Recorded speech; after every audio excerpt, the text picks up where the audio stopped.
दिनांक 6 फेब्रुवारी 2025 रोजी बडेगाव पंचायत समितीचा नियोजित दौरा कार्यक्रम हा सिंदेवानी, टेकडी, बिचवा, कोरमेटा, सर्रा, नागलवाडी, टेंबुर्डो आणि सर्वात शेवटी खरडुका या गावामध्ये संपन्न झाला। सावनेर कळमेश्वर विधानसभा मतदारसंघातील मतदारांनी मनापासून आशीर्वाद देत मला भरघोस मताधिक्याने विजयी केलं, याबद्दल मी समस्त गावकऱ्यांचं मनपूर्वक आभार मानतो। तसंच आपल्या विधानसभेला विकासाच्या शिखरावर नेण्यासाठी आपण दाखवलेल्या विश्वासाला मी कधीही तडा जाऊ देणार नाही असं वचन यावेळी देतो। आगामी काळामध्ये शैक्षणिक, आरोग्य, रोजगार, अध्यात्म, क्रीडा तसंच मूलभूत सुविधा यासह माझ्या लाडक्या बहिणी, तरुण, ज्येष्ठ नागरिक आणि मायमाऊलींच्या सर्वांगीण विकासासाठी सदैव मी कटिबद्ध राहील असा विश्वास त्यांनी व्यक्त केला। खरडुगामध्ये त्याप्रसंगी विजयबाबू देशमुख, मनोहर कुंभारे, ओमप्रकाश कांबडी, श्रीकांत भाऊ, पांडव भाऊ आणि शासकीय अधिकारी उपस्थित होते। आपल्यासाठी आपल्यामुळे विजय मिळालेला हा विजय सावनेर कळमेश्वर मतदारसंघातील समस्त जनतेला मी अर्पण करतो।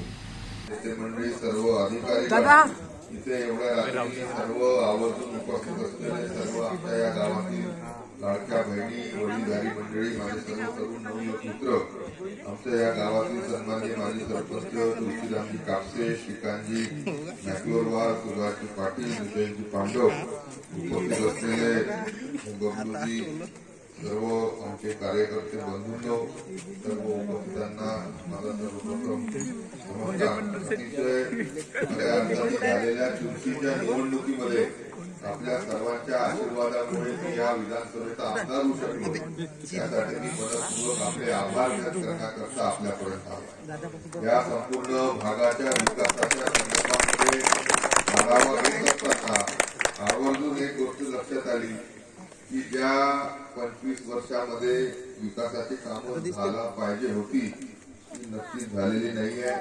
त्या विकासाला नवीन गती देण्याचं काम नक्कीच आशिष देशमुख केल्याशिवाय राहणार नाही असा विश्वास मी आपल्याला आहे। जे राजकारण मागच्या काळामध्ये दबावाचं, दहशतीचं, अवैध धंद्यांचं, गुंडागर्दीचं झालं ते कुठेही आता खपून घेणार नाही।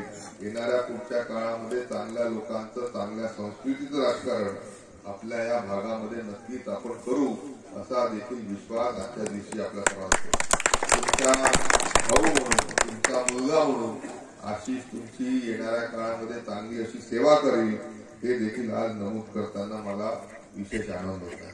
खरडुक्यासारख्या गावामध्ये आज विभिन्न अडचणींचा नक्कीच आपण सामोरे जात असताना त्याच्यातून पॉझिटिव्ह अॅटिट्यूड ठेवून मार्ग आपण काढल्याशिवाय राहणार नाही। आपल्या इथे येणारा बडेगाव पासूनचा रस्ता असेल, आपल्या इथे खरडुका ते टेंबुर्डोचा रस्ता असेल, या ज्याही विभागाच्या अंतर्गत येत असेल त्यांना योग्य तो निधी शासनाकडे उपलब्ध करून आपल्या या रस्त्याची डागडुगी, मरम्मतच नव्हे तर चांगला असा रस्ता त्या निमित्ताने गावकऱ्यांना येण्या जाण्यासाठी आपण आवर्जून करू असं देखील आजच्या दिवशी मी आपल्याला सांगू इच्छितो। आज प्रत्येकच गावामध्ये लोकांच्या अपेक्षा आहे की घरकुल हे कायमस्वरूपी झाले पाहिजे।